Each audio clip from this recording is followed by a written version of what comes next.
तं तथा कृपयाविष्टमश्रुपूर्णाकुलेक्षणं विषिदन्तमिदं वाक्यमुवाच मधुसूदनः।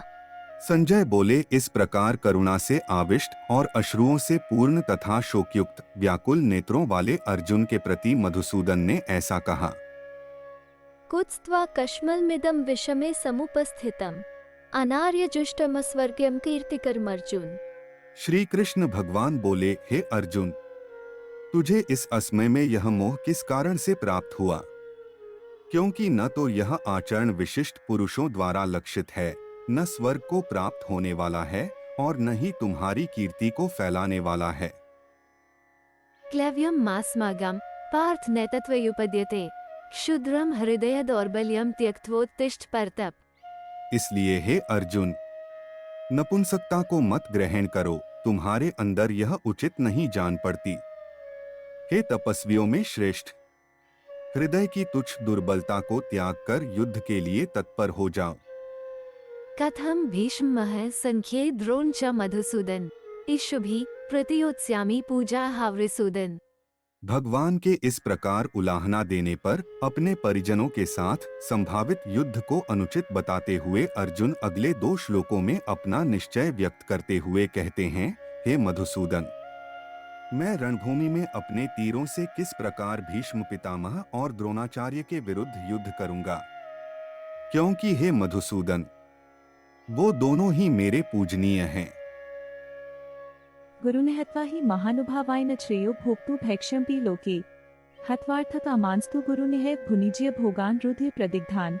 इसलिए इन महानुभावों और गुरुजनों की हत्या करने से इस लोक में भिक्षा मांगकर अन्न खाना कल्याणकारी समझता हूँ, क्योंकि गुरुजनों की हत्या के उपरांत भी तो इस लोक में खून से लथपथ भावों को ही भोगूंगा। रजुनपना निश्चय प्रकट करने के बाद भी संतुष्ट नहीं हो पाए और उनके मन में फिर से शंका उत्पन्न होने लगी तो कहने लगे, न चैतद्विद्मं कतन्नो गरियो यद्वा जयेम यदि वा नो जयेयु यानेव हत्वा न जिजीविषामस्ते वस्थिता प्रमुखे धार्तराष्ट्रा।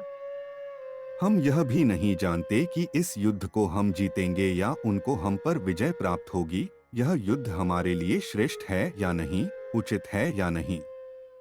हमारे समक्ष वही धृतराष्ट्र के पुत्रादि युद्ध को तत्पर हैं, जिन्हें मारकर जीने की इच्छा भी नहीं होगी। इस प्रकार कर्तव्य विमुख अर्जुन भगवान के शरणागत होकर उनसे मार्गदर्शन के लिए अनुरोध करते हैं। कर्पण्य दोषोपहत स्वभाव पृच्छमि त्वा धर्म सम्मूढ़चेता यच्छ्रेयस्यान्निश्चितं ब्रूहि तन्मे शिष्यस्तेहं शाधि मा त्वा प्रपन्नम्। इसलिए कायरता दोष से आहत होकर कायर स्वभाव के साथ तथा धर्म से च्युत मैं आपसे परीक्षा करता हूँ कि जो भी कर्तव्य मेरे लिए कल्याणकारी हो वह मेरे से कहिए, क्योंकि मैं आपकी शरण में हूँ, आप मुझे शिक्षित कीजिए। अर्जुन अपनी प्रार्थना का कारण बताते हुए कहते हैं, न हि प्रपश्यामि ममापनुद्याद्य छोकमुच्छोषणमिन्द्रियाणाम् अवाप्य भूमावस्पत्नं वृद्धं राज्यं सुराणापि चाधिपत्यम्। क्योंकि भूमि में निष्कंटक धन धान्य संपन्न राज्य को और देवेंद्र के सामीप्य पाकर भी मुझे अपनी मन में उठ रहे शोक से भरी इंद्रियों को नियंत्रित करने का उपाय नहीं सूझ रहा।